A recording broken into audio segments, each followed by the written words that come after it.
এই বৰ গৰমত আপোনালোকৰ কেনেকুৱা লাগিছে অনুভৱটো জনাবচোন এটা এটাকে দেই পৰিৱেশ পাইছো লকডাউনৰ সময়ত এনেদৰে ভিতৰত গৰমত সোমাই থকাতকে বাহিৰত বহি থকাটো অতি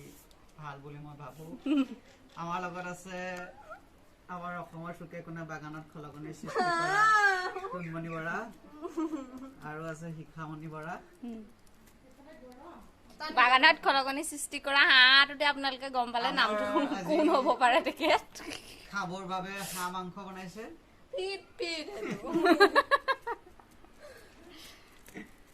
আমাৰ মা ওলাই আহিছে হাঁহ বনাই মা হাঁহটো গ্ৰেভিটো হ'ল নে ইমান গৰমত মিছা কথাটো কৈছা কিয়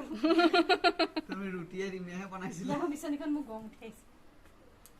ল'ৰা-ছোৱালীকেইটাই গম উঠাই দিছে বেছিকে গীতটাকে গাও নে কিনো তোমালোকে তুমি গীত নাগাবা বাকী যি কোৱা তুমি গীত নাগাবা দেই সন্দেহ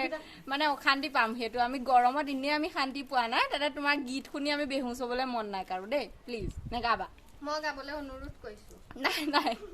তোমালোক দুইটাই গৈ গাই গাই শুনাই থাকা ককায়েকে ভনীয়েকক শুনাই থাকা যে মই গীত এটা গাব লাগে কিন্তু অলপ কিছুমান ব্যক্তিয়ে গান শুনিবলৈ মন নকৰে হ'ব হ'ব আমি বাৰু তোমাৰ গান শুনিবলৈ মন নকৰো সিংগাৰ এজন হ'ম বুলি ভাবিছিলো ঘৰতে বাধা